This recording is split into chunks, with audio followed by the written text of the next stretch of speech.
All right, so we're going to talk about physical development, health, and growth for our adolescents, ages about 12 to 18, 19, 20 years old. So we're going to talk about adolescent growth, puberty, and then physical and mental health as well. So it's a really interesting part of our development as humans is kind of this transition from childhood into adulthood, and that's really what adolescence is. It's very specific to the cultural and time period that you had. So in 500 years ago, prior to kind of the 17 and 1800s, this time adolescence would not be what it is now. It wouldn't be kind of a time to be in school and mess around and have fun. You would have a lot more, you most likely would be a parent yourself. You at 18 or 19 years old, maybe even as young as 15 or 16, you would be working on your family farm. That would be what would have been happening maybe in the 1600s when, so 300, 400 years ago. So it's very specific to the time period and then culture as well. Some of the developing nations don't have time for children to get extended education. They might leave school at an earlier time. They might need to help out the family, either in a business or a farm, and then they might become parents younger as well. So in the United States, at this point, we have kind of an extended adolescence or an extended adulthood, in that you have this time where you're transitioning into adulthood. Many of you, maybe not, if you are younger and you're going to Palomar, you've just left high school, you might not even feel like adults yet. You're over 18 perhaps, you're going to college, you drive, you work, but maybe you live at home, or, that whole idea online of adulting seems really daunting for you. I am definitely an adult. I am a middle-aged mom. When I look around the room, I am the adult. Or when I am out in the community, I am an adult. I was walking past a high school, it was actually middle school, in order to pick up my daughters from elementary school, and there were two teenagers in love, it's spring, they're kissing, and they saw me walking by with my stroller, and they immediately stopped and giggled and separated. I don't care if they're making out or not. But they see me and they see an adult that maybe has ideas about what they should or shouldn't be doing on Mission Avenue at 2 o'clock in the afternoon. But I definitely am an adult, and some of you are maybe feeling like you are in that transition from maybe childhood into the adulthood that I personified. All humans go through puberty, like physical puberty that we'll talk about. But different cultures have specific ways that they mark the passages at different ages. So like if you are Jewish, you might have a bar mitzvah or a bat mitzvah in order to kind of mark your transition into the greater whole of your religious community. A lot of religious communities have these types of ideas. I think for Mormons, it's at age 8. So it really depends on the age period that the community decides on. And then you've probably heard of the Maasai in Africa, the specific tribe who go out and have kind of a walkabout, or are out in the savannah with and they fight a lion, or in other groups they get specific facial markings, things like that kind of mark their passage into adulthood. Physically, though, puberty actually starts really, really young. It actually starts with our hormones starting to be produced, but actually starts at age 6. So my 6-year-old twins have actually started the very beginning stages of puberty. But when we think about it physically, we're talking about the maturing of our sex organs. So the sex characteristics, breasts, the testes, that type of stuff. So more hormonal changes that then go to the onset of physical puberty. So the things that we kind of look at: pubic hair growing, fat mass changing, women getting breasts and larger hips, things like that. And that's kind of their body composition. And then the same thing with men as well. Their body composition changes, and then they get stronger, more muscles, things like that. They might grow taller. Testicular enlargement increases as well. There's pubic hair. So these are the type of things that we can identify physically as happening to children. So it's part of the hormones and the hormones changing within the body that then signal to the body that they need to have sex characteristics changing in order to engage in sex, in order to reproduce, and to carry on with, the species as a whole. It's interesting, though, that growth also goes along with this, because in the early parts of adolescence, girls are taller, girls are stronger, girls are heavier than boys until about age 13 or 14. And I definitely remember this. I was one of the taller people in my class until I got to high school. And then, in my sophomore year, the boys started shooting up a lot taller than me. I'm only 5'6". So at that point, then the boys shot up.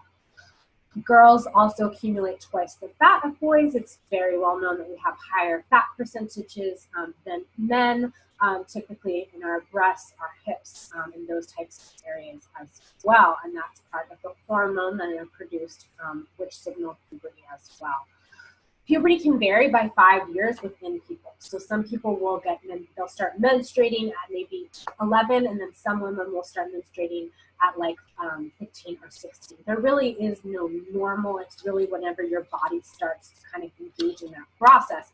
If you haven't had it by 18 or 19, 17, 18 or 19, you typically see the doctor, and there could be hormonal issues or other issues that might be delaying menstruation or delaying some of the puberty reactions. It's an unfortunate thing, too, that the physical part, so early maturing, so having your breasts grow or growing really tall, can also lead to risky behaviors and influences for others. One of my nephews is very tall, so he shot up quite early. And so he was definitely treated differently than the other boys that maybe were 6 or 7 inches shorter than him. He was treated older, more was expected of him. His behavior was much more different in that people thought that he was 16 when he was like 12, and he's acting like a goofy 12-year-old boy.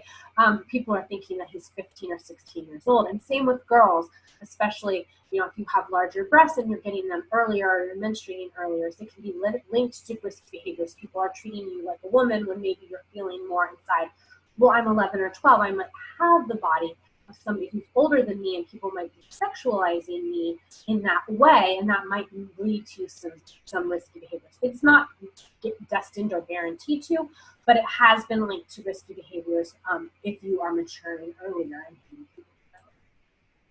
Health. I think the biggest thing with health is sleep.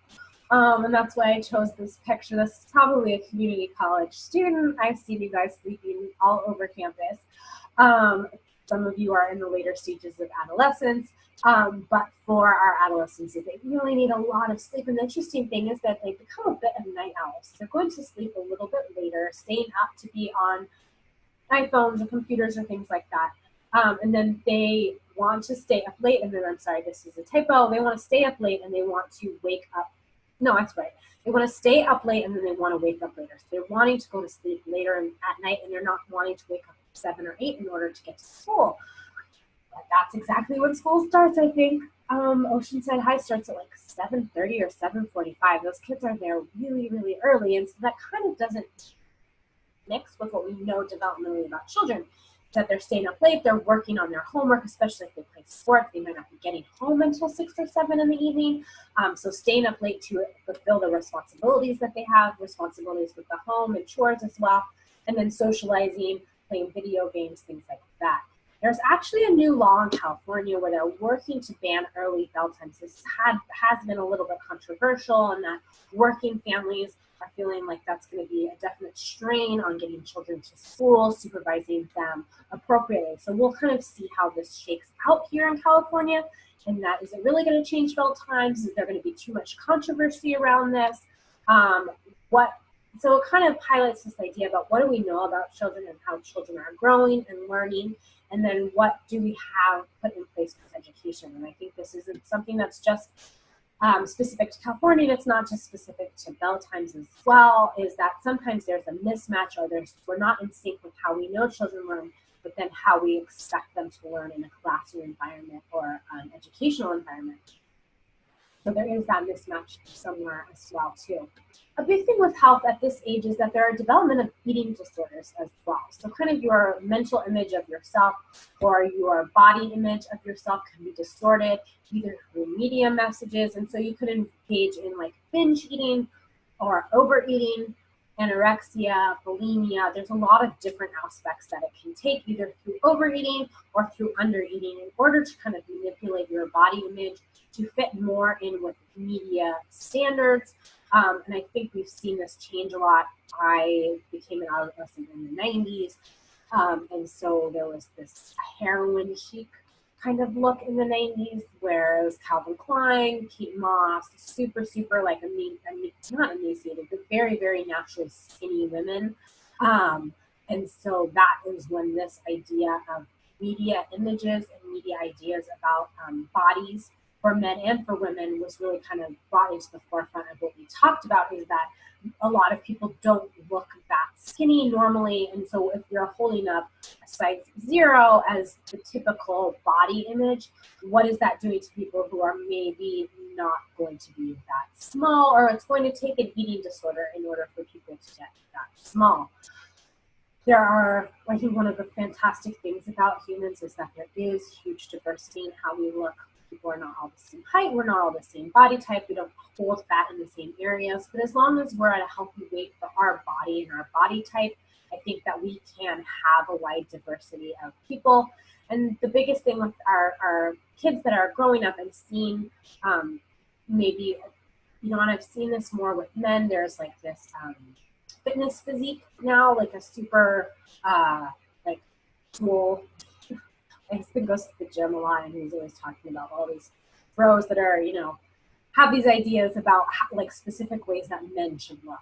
And I think women feel it as well. And there's a specific ideal maybe, and we need to kind of knock that down and embrace healthy and embrace a healthy body image that allows for a variety of body types within the healthy range. And that how can we encourage that versus people engaging in not eating enough or eating too much and then purging, in order to engage in unhealthy behaviors in order to get to maybe a body type that's unachievable. All right, drug and alcohol abuse is still really, really huge at this age as well. So drug abuse, 35% of teens have used an illicit drug but underreported. And this is now changing because marijuana is now legal. So what does illicit mean? But really for our teens, really anything is illicit in that they shouldn't be using. So once you're 18, you can smoke, and once you're 21, you can drink. So those kind of illicit type things are really just based on the age that you have.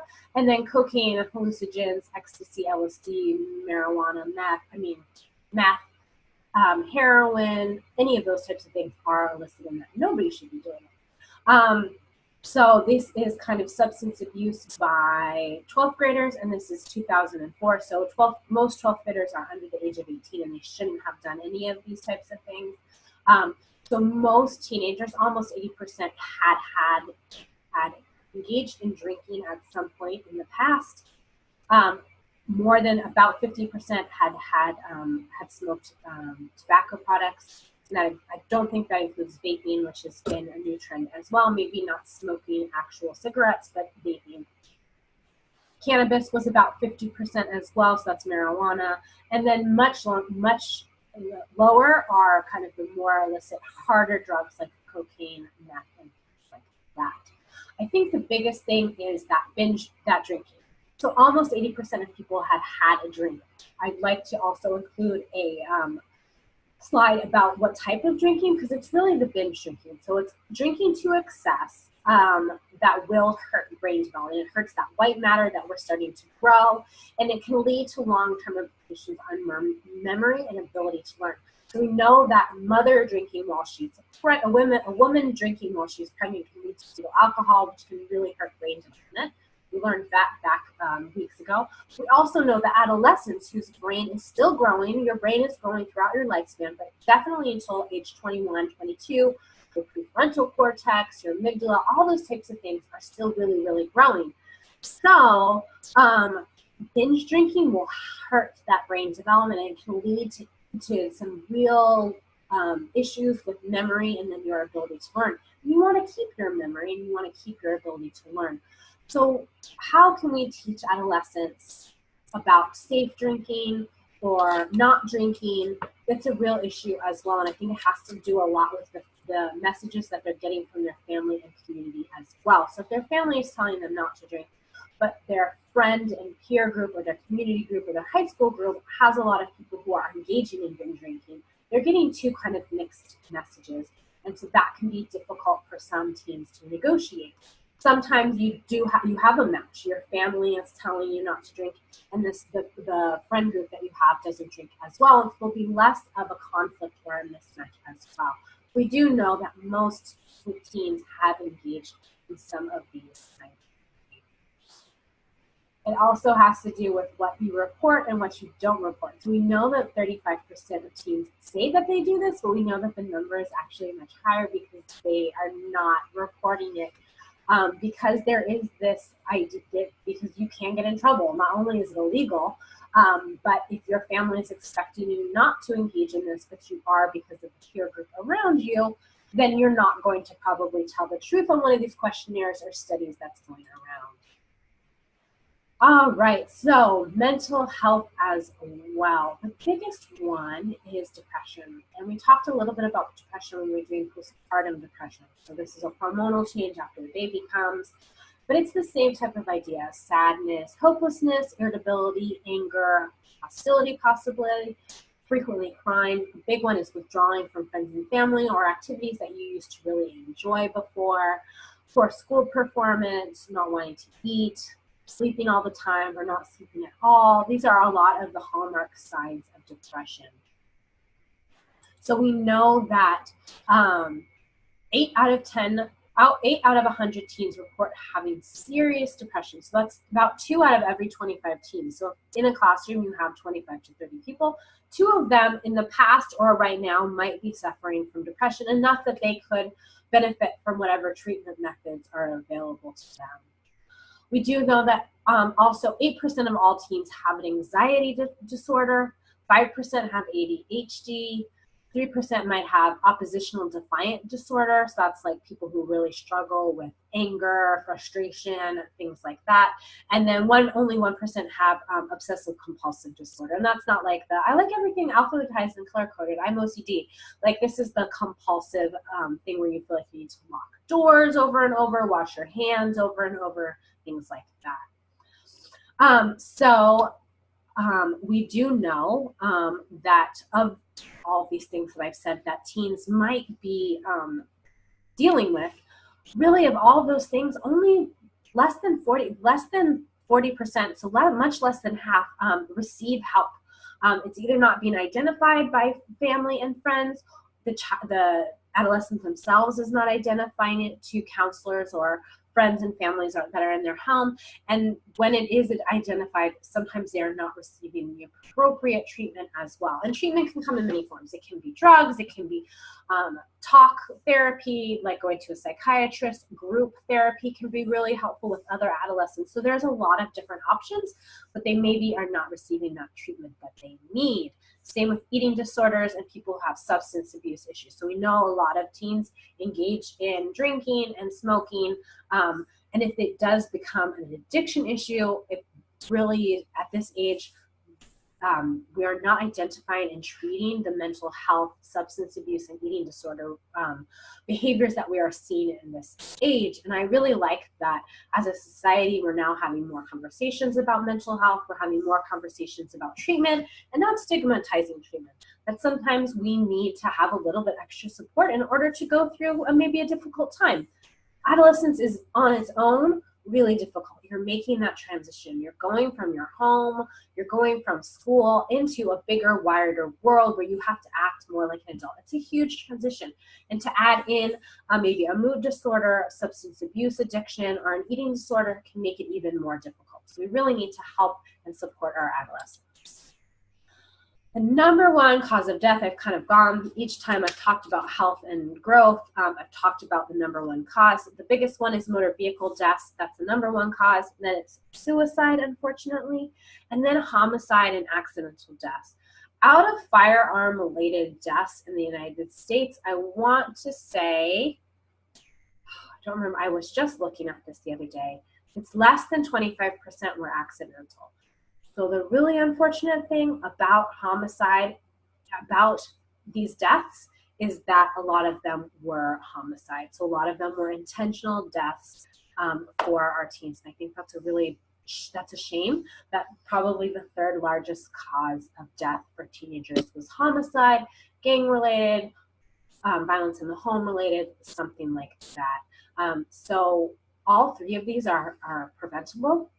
Motor vehicle deaths, in that our adolescents are engaging in risky behaviors, not wearing seatbelts, not maybe going off-roading and things like that, and not being safe when you're engaging in those behaviors. So that's something that we could, with knowledge comes power, teaching teenagers and adolescents the importance of continuing to wear your car seat.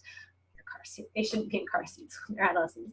Continuing to wear your seatbelt, not engaging in high risk behaviors like speeding. And then suicide, if we are looking at the mental health issues that are affecting adolescents and making sure that we identify and treat those, then suicide is preventable as well. And then our homicide and accidental deaths as well. Accidental deaths, are something that we can prevent with more knowledge about people, about taking care of their firearms and things like that. But the homicide as well is looking at violence within the home and violence in our community and finding ways that we can support people and maybe not using violence as a way to kind of solve problems as well. So huge kind of societal issues there as well. So talking about these mental health issues, these community issues of gang violence and things like that. So I think we kind of think of adolescents as drama queens, as like rolling your eyes, like it's not that bad, you're just a teen. But if you're struggling with some really big issues, it can make this transition even more difficult. So if you're working with a mental health issue or an addiction on top of the transition that and the transformation that you're already going through, that, and then the hormonal changes as well, which can be quite crazy as well. This is really a period of transformation, and we need to support these teens as much as we supported any of our other age groups in making this transition from their teen, adolescence home into being really great functional adults who can really kind of handle themselves and who have gotten the support that they need from their family, from their peer group, and from their community as well. All right, I will see you guys online as always. Have a great week. Thanks.